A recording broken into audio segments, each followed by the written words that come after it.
and I'm representing the Hampton Roads Bridge Tunnel Seabird Action Team today, a coalition of birding enthusiasts, birding organizations, and concerned citizens regarding the seabird colony at the South Island of HRBT.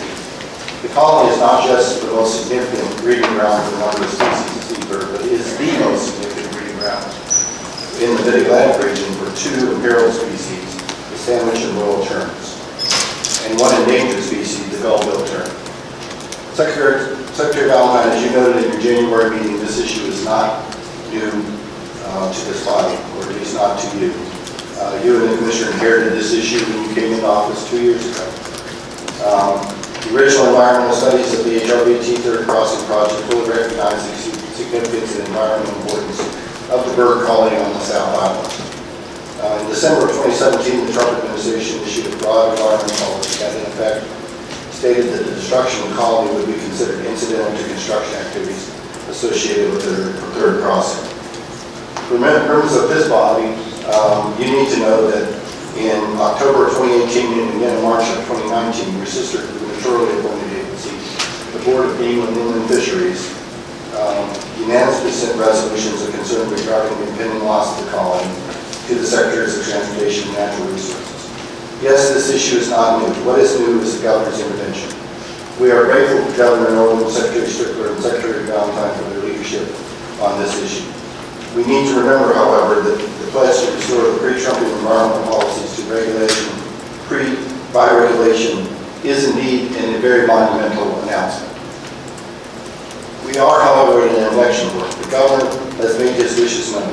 He has stated some bold commitments, but it's up to this board and the Board of Game and Inland Fisheries to carry through those commitments and make them a reality. The birds return in April, 20,000, there'll be 5,000 after they hatch.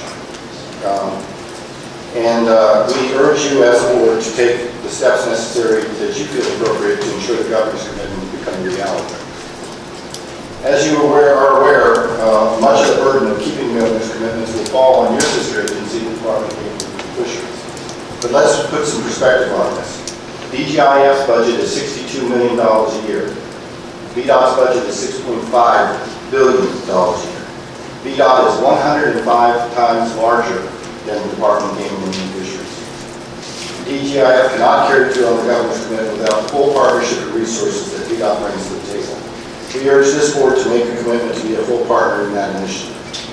At the request of the birding community, the Army Corps of Engineers on February 4, 2020, reopened the comment period for the permit for the Hampton Roads Bridge Tunnel construction project.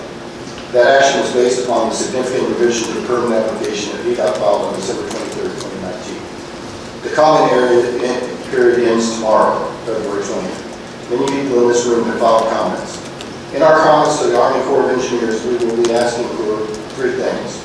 One, reopen the application for the full public hearing, not just comments. Two, link the tunnel construction permit to the permitting process for an adjacent artificial island as envisioned by the government. Three, require a revised environmental impact statement to include the construction of the proposed artificial island.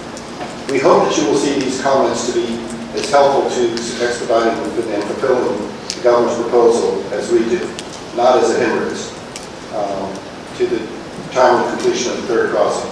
It is possible to work together on this issue. Here's my request of you as CTP board members.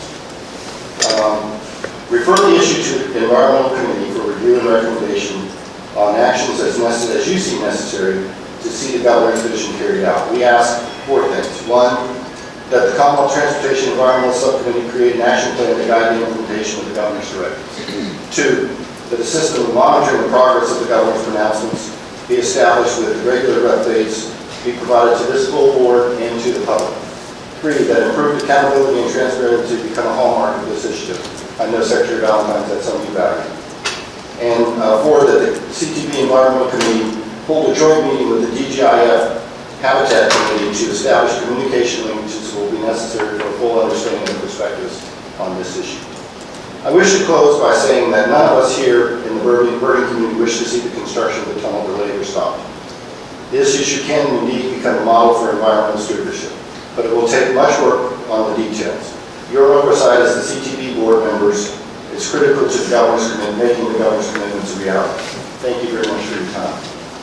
Madam Secretary, if you don't mind, I'll just ask the folks in the audience that have come to support today to stand. Maybe they won't all have to speak that way. No. Members of the board, thanks for this opportunity to comment. I am Jim Fraser. I've been a faculty member at Virginia Tech for 39 years at the Department of Wildlife Conservation. And I was also a lead on a VDOT-funded project to provide conservation recommendations for the birds at HRBT. So I'd like to try to convince you or tell you why this is such a hot-button issue for bird advocates these days. You know, we deal with bird habitats all the time, but this is a big deal. And the reason it is, well, there's two reasons. One is the seabird populations in the state have been declining over a period of 25 years. 60% decline in the last 25 years. This is not just Virginia, this is coastwide. That's a Virginia statistic. And the second thing is that this colony is a major colony in the state. A typical seabird colony or waterbird colony in Virginia is fewer than 100 pairs of birds. In 2018, HRBT had more than 8,000 pairs of birds out there, and with their young, that produced a population of 25,000 birds, which is the number that you can see from time to time. So just to give you an idea of how this figures into the state in terms of individual species, HRBT has 98% of sandwich terns in the state, 84% of royal terns, 45% of the common terns, 23% of black skimmers, 24% of laughing gulls. So you can see that if we break this roost up and those birds disappear, it's going to be a huge hit on the birds in the state. To our report, just briefly, our main comment or our main suggestion was build an alternative island. That works in other places. It's been done in many other states. I don't know why there seems to be resistance to that here in Virginia. But just as an example, I just learned last week, in 2017, North Carolina did a survey of their seabirds, and they found a little bit over 12,000 royal terns and just a little bit under 3,000 sandwich terns. Every single one of them was on a dredged material island, every single one. So, and many other seabird species too, but those, their entire populations were down there. And this is going to be a technique that we're going to have to use in the future. As sea levels come up, if we want to keep these birds as part of our avifauna, we're going to have to start doing this, and this is probably a really good time to do it. I've used it 50 minutes, so this is hard. I will say that we've had lots of discussions about where could we build this island, and I will say that I can just tell you there are lots of really good places. I mean, the considerations are shallow water to make it cheaper, keeping it out of critical airspace, keeping it out of shellfish leases, such things. There are lots of places. Just to give you an example, there's Hampton Bar right next to the North Island. Hampton Flats is a little bit farther to the west. The shallows north of Pig Point near the old Navy Pier. West of Ragged Island across from Newport News. There's lots of places that meet those criteria. So placement should not be a problem. It should be a snag. Let's see, I'm out of time. Just let me say, I applaud the governor's trying to provide some bridging habitat. That's good. I will say that Wool Island is probably not going to be enough.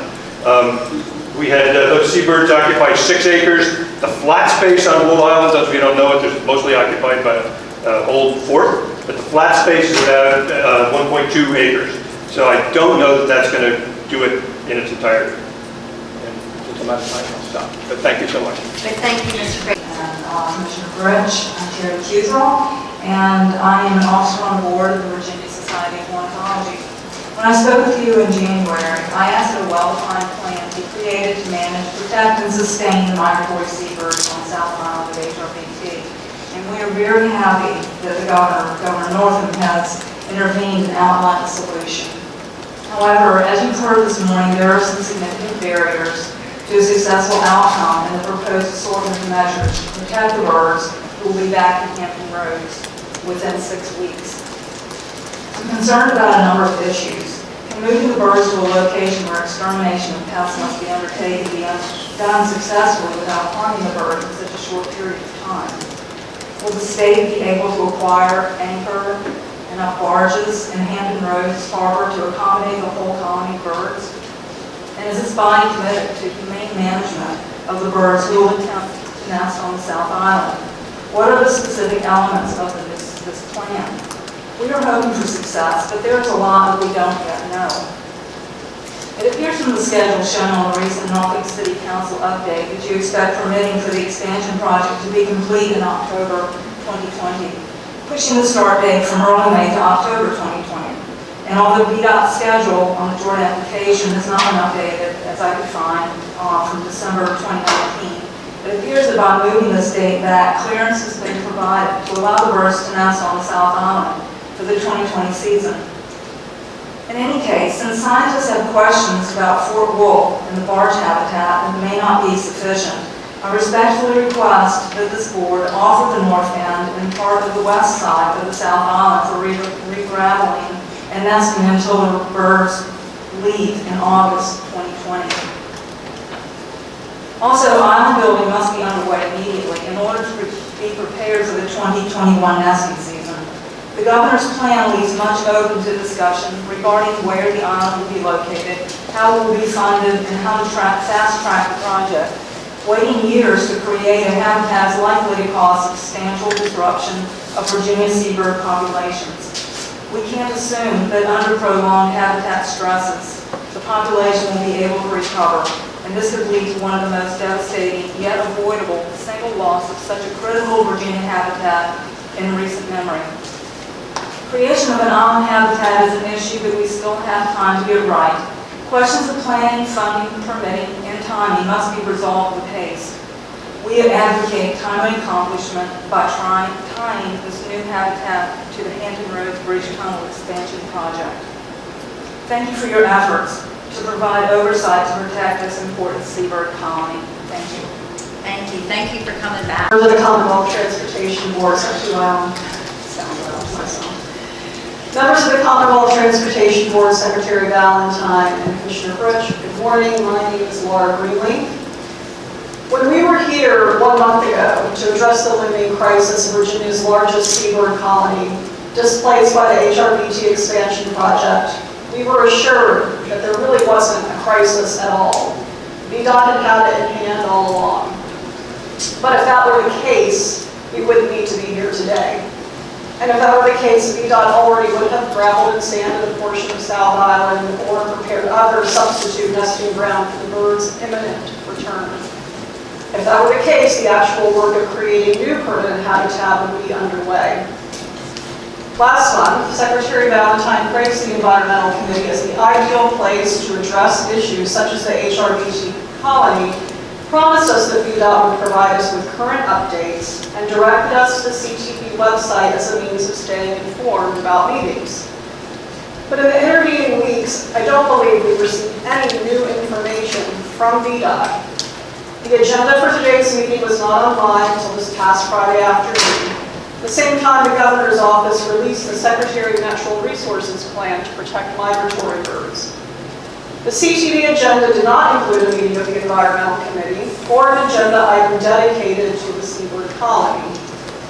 Also, at the January meeting, Commissioner Bridge stated, quote, "I want to assure you that VDOT has been doing not only everything that's compliant with state and federal law, but going beyond what is in state and federal law to try to find some solution," end quote.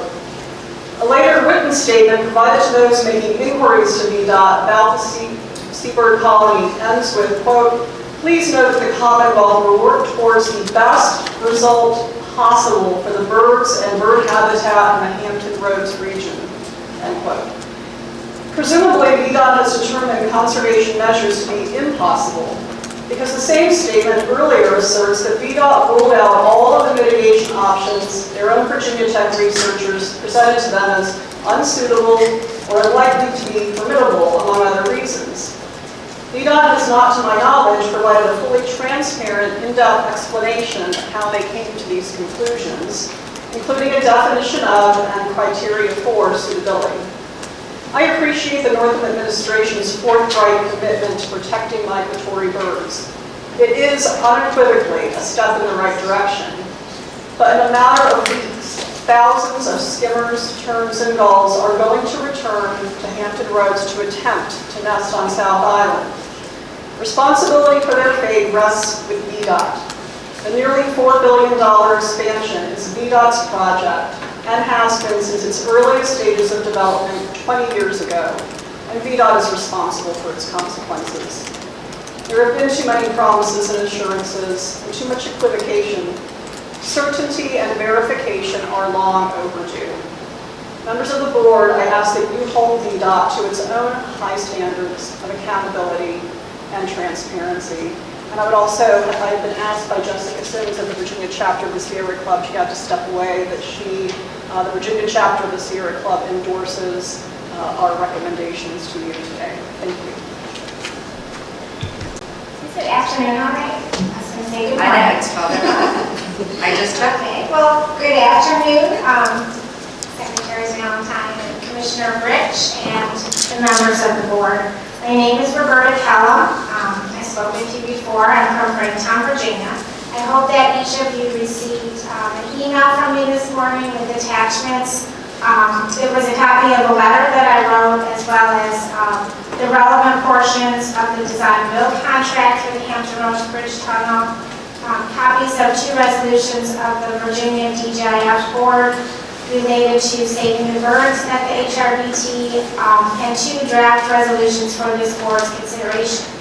The draft resolutions are substantially similar, but one resolution is endorsed by all of the Seabird group, which was represented by Bill Ivey, and all of the other speakers who have preceded me, and it includes myself. And the other is just something that I had a particular, I guess, itch I had to scratch.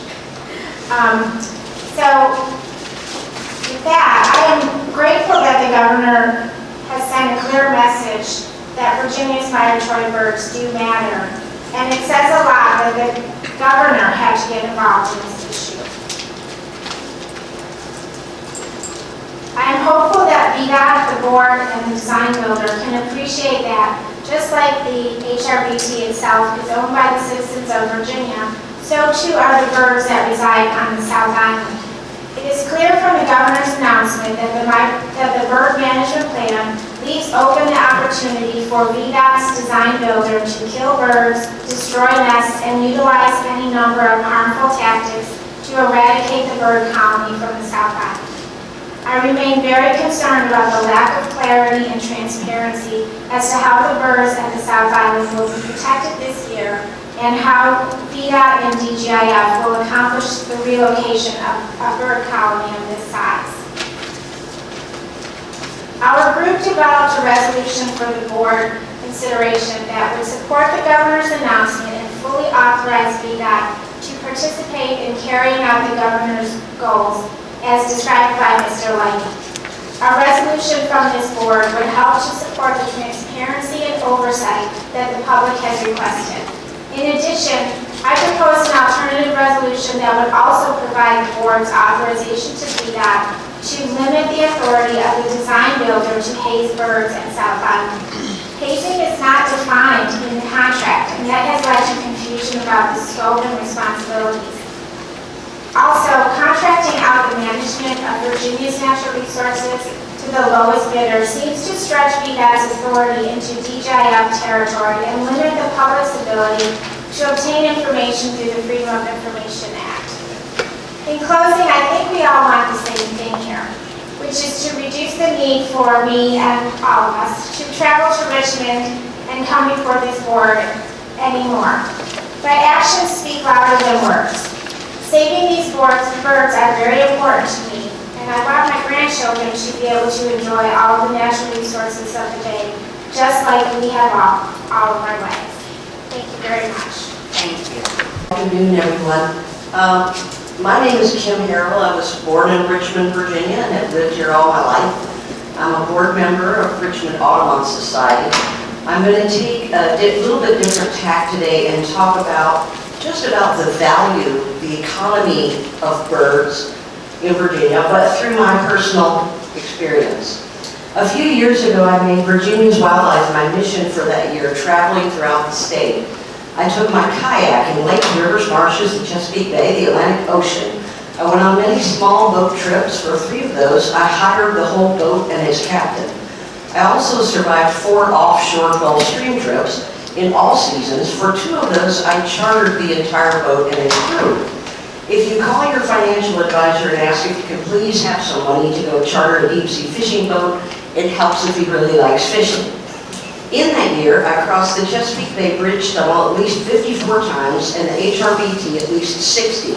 I live in Richmond, remember? I did catch 1 fish, but I'm not an angler. I go for birds. I spent over $1,000 just in green top sporting goods alone on muck boots, camouflage clothes, warm outdoor clothes, cool outdoor clothes, hats, gloves, hand warmers. What the heck is a thermocell anti-bug device, insect repellent, sunscreen, and more. At other local retailers, I bought various expensive optics and a custom touring bicycle for getting around. I bought a federal duck stamp and National Park and Wildlife Refuge Pass and a Virginia Wildlife Management Area Access Permit. But I'm not a hunter. I go for birds. When I go, I'm a customer. I stay in hotels and motels, Chincoteague, Exmoor, Cape Charles, Bridgewater, Stanton, Suffolk, and someplace on the side of 81 that I never knew what it was called, are just a few. I go for birds, but when I go, I eat in restaurants in South Hill, Emporia, Monterey, Wakefield, Chantilly, and Virginia Beach, where in winter I personally keep 1 Italian restaurant and 2 Taco Bells in business. I go for birds, but I support local merchants, gas stations, events, craftspersons, and services everywhere I go. And I go a lot. In Virginia's big cities, small towns, and wide spots in the road that I never would have known about if there hadn't been a bird there that I wanted to see. I'm certainly VDOT's customer, having driven nearly 1 million miles on Virginia's roads and cycled over 5,000 miles. Our wildlife should not be seen as a hindrance or an inconvenience to business and growth, but a driver of Virginia's economy and a treasure to be protected. It's not too late to do the right thing for the HRBT birds for this year. Please do the right thing. I thank you very much for your efforts so far, and thank you for listening. Thank you. I've done time in that city, as I believe Marty, my junior Marty Williams. But, and I believe that Shelley Simons has communicated with you about the birds that are chirping in Yes, our area. and I, in our office, sent a note to her on Friday. Right. About it. Representing to some extent the Hackman Roads Bird Club, our president has contacted the governor on this issue. He's teaching at Hampton University, so he couldn't be here. And Tyler Madison, our president of the York River Sierra Club, couldn't be here because there have been scheduling problems, and she didn't know because we have a meeting tonight. So, but my remarks would be redundant on what the others say, but there are 6 billion of us. There's very little nature that we see on a daily basis. And in Hampton Roads, one of the signature aspects of nature is the seabird, and a little bit of remediation, I think about 1/10% of the cost for that enormous bridge tunnel project, we could rescue the seabirds. Thank you. Hello. Hello, good afternoon, Secretary Valentine, and commissioners. My name is Laura Neal, and I'm serving as president of the Rockbridge Bird Club. I'm speaking on their behalf today. We have sent letters to Commissioner Brick and to Vice Chair Worthworth, he's not here today, expressing our concerns about the colony of seabirds whose nesting grounds have been paved over by VDOT. I have driven to Richmond today in order to express my conviction that the Commonwealth Transportation Board focus its power on finding a resolution for an impending tragedy that is within its purview to make right. Leaving a South Island without having created an alternative nesting area of comparable quality and size for a well-established colony of nesting seabirds is unbelievable to me, but thankfully there is a way to remedy the situation. It's truly a wonder that this colony of birds coexists with us humans in the metropolitan area that is comprised of so many massive industrial endeavors. It is the center of shipping commerce, naval operations, military infrastructure, and more. All these birds, herring gulls, great black-backed gulls and laughing gulls, sandwich terns, gold-billed terns, royal terns, common terns, and black skimmers, have established their breeding grounds on an island created from the spoiled materials from construction of the tunnel. They have been returning every spring for decades. And now, many of their traditional nesting grounds are gone to human development or rising waters, or taken over by invasive species who prey upon their nests by eating their eggs and chicks.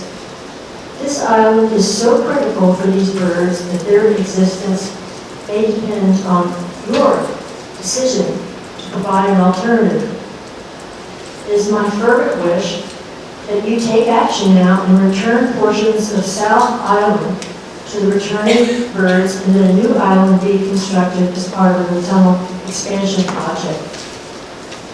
Over in the mountains, VDOT is looking at wildlife corridors to protect both vehicles and animals. Isn't this a similar situation? These birds are going to make their nest this year, even if it is on Interstate 64. Disaster. 20,000 birds frenetically following their instincts. Whoa! Governor Northam's announcement that actions will be taken by TGIF to protect the birds this season and beyond is very encouraging. I'm hopeful that planning is underway and that involved state and federal agencies will follow the counsel of wildlife biologists who have been consultants on the project. There are thousands and thousands of bird watchers and bird lovers in Virginia and around the nation. Last fall's report of 3 billion birds lost since the 1970s hit us hard. The ongoing success of this nesting colony means an awful lot to a lot of people. We urge your active involvement in following the experts' lead in preserving this colony by providing safe nesting grounds for this year, and please start building a new island for next year as soon as possible. Thank you for accepting the public comment. Thank you, Ms. Neal. Madam Secretary, members of the board, and all present, I am Cheryl Young from Virginia Beach. Can you imagine showing up at your hospital to have your baby and find that it's been mowed down and paved over? You know, on a simple level, I thought, oh my God. I am here for the Seabirds that will show up in 2 to 4 weeks. I understood they were going to show up in March, and I heard earlier that it would be April. But they're here to nest, as you well know, at the bridge tunnel. I understand that VDOT was well aware of this problem when they were planning for the expansion. They contacted the Virginia Department of Game and Fisheries for suggestions to deal with the fact that this nesting area would be paved over. Suggestions to handle the situation were made, but they must have been lost or dismissed because of the expense. What? Now, Governor Northam has proposed this will be taken care of. But when and how? The Seabirds could be here in 2 to 4 weeks. Is this too late for us to do something? Does anybody really care? And I don't mean any offense by that. Do we have sufficient time to make preparations? With nothing done, you know there's no place for these birds to lay their eggs in a safe place. This is an emergency situation. Governor Northam and others have talked about Rip Rat Island, aka Fort Wool, but this deserted fort is infested with rats, raccoons, and other creatures that will feast on the eggs. Exactly who and what is going to direct the birds to Fort Wool? How quickly can the infestation of rats be gotten rid of? Is this a reasonable solution? And I'm talking about an immediate solution, not the building of an island. Another solution is to gather barges to place next to the island where they will normally lay their eggs. Someone recently said, maybe it was in the Governor Northam's notice, that it will take 59 barges to accommodate these birds. Is it even possible to find this many barges and to assemble them and prepare them for the arrival of the birds? At what cost, if it's even possible? Now, I think it was a gentleman with the Department of Games and Fisheries that suggested dumping gravel on the island where the birds are accustomed to laying their eggs. This seems to me to be the quickest, easiest, and most affordable situation to the problem. When the birds are gone, the gravel can be loaded up and returned to its source. I and many others implore the appropriate government entities to take care in the most appropriate way, immediately. This is an emergency brought on by the problem of the birds being ignored. Now, why care? Just one moment.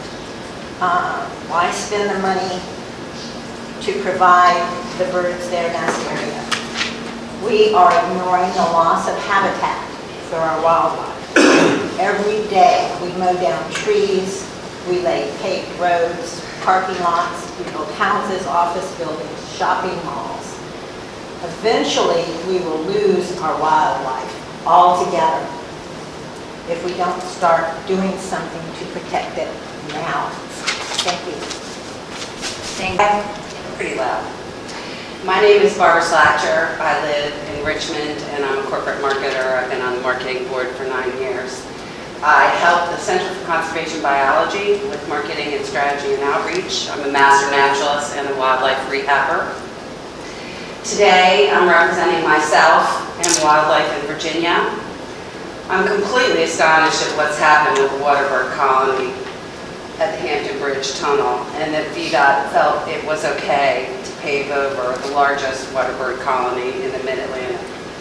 The colony consists of 7 different species, including 2 species, where this colony is almost the entire population of the state. All of these species have experienced declines greater than 50% in the last several decades. These birds have been nesting on South Island for 40 years. And it has become the largest nesting colony because there are hardly any suitable locations left in the state. They came from other nesting places that were overtaken by predators or rising water. They came to South Island because there was nowhere else to go. Since a large group of us attended the DGIS board meeting last month, and the story has been covered by the local and national press, DGIF and the Secretary of Natural Resources have worked hard to come up with a doable solution to create an alternative habitat for the 25,000 birds that have been displaced on South Island. I'm very grateful to them for coming up with an action plan on such short notice. Brian Watts, who is an expert on the colony from CCB, he's been working with them for almost the entire time, went to assess the proposed location a few weeks ago. Roberta and I went with him. He agreed with DGIF that this was an acceptable short-term solution at Wool Island, but there's a huge amount of work. There is a huge amount of work for anybody who's been out there to get it ready for the birds when they return. And I'm not quite sure how it's going to get done, honestly. Everybody agreed that restoring some part of the South Island not being used for construction made the most sense for this year, trying to get Rip Rap Island completed. No matter how horrible the deterrents are, some of these 25,000 birds are going to nest here for sure. They're going to lay their eggs on South Island. VDOT does not have a U.S. Fish and Wildlife permit to take the birds off South Island, and it's up to them to do the right thing now. They've wiped out the largest waterbird colony nesting in Virginia by paving over it. The mitigation plan, as articulated in the EIS, is close coordination with DGIF in order to minimize impacts to waterbird colonies to the maximum extent possible. Strict adherence to time of year restrictions and erosion and sediment control would be required by these agencies. Surveys to locate existing waterbird colonies would be required in addition to evaluations to shift alignments away from resource to reduce the impacts of construction to the colony. I ask that you all, CTV, direct VDOT to top dress a portion of South Island with sand and gravel to prepare for the inevitable nesting that's going to happen there. Additionally, please build in a formal, transparent plan for mitigation that covers both the immediate needs and the long-term needs of this very significant colony. We need to be sure that this waterbird colony will be protected from dangerous harassment and injury to the birds that will ultimately nest on South Island. Thank you. I'm a registered nurse and clinical coordinator for 25 years at PCU in the emergency department. I'm a longtime member of Richmond Audubon Society, having served on the board for 18 years. I have my federal and state bird banding permits and have headed up and currently head up 3 international bird banding projects here in Virginia. I echo everything that all of my fellow conservationists have spoken about today. And please don't be short-sighted and see us as just the Jane Hathaways and the bird lovers with the goofy hats. This is not just about loving birds. This is about our world, our climate.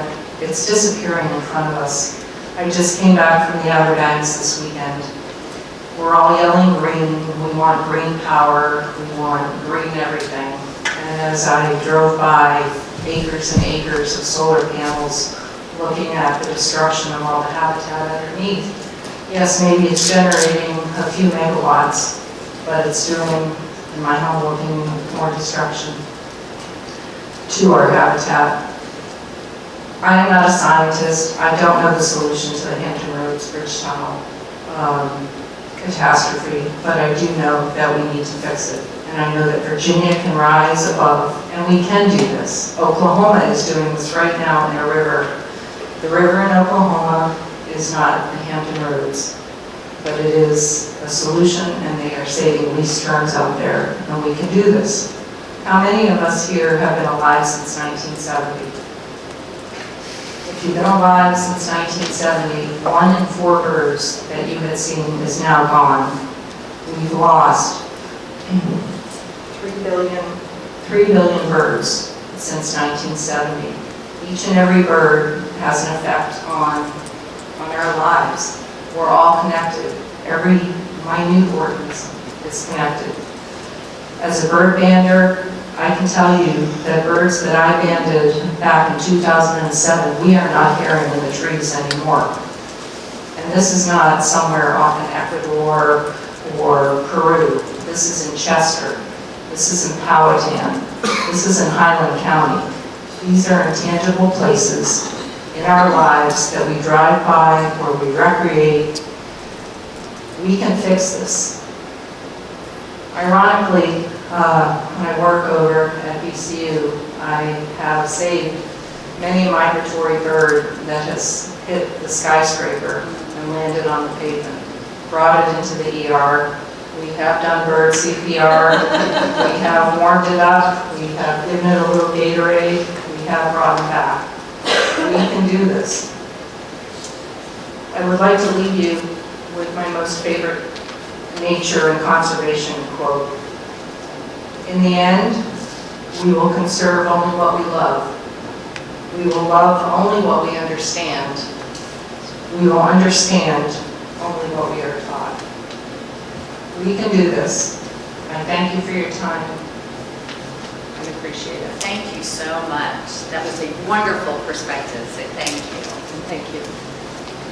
Secretary, members of the board, I also came here today. I'm a resident of Arlington, where I live and work, and I came here because I also understand the importance of this issue.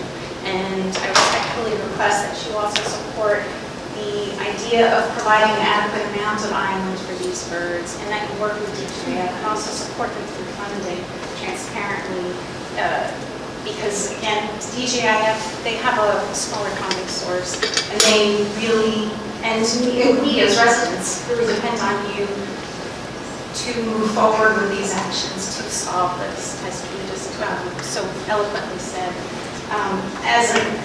Again, as the doctors who spoke before us and the other people here, I'm an eco-tourist. I spend time in this area and frequently cross the HRBT.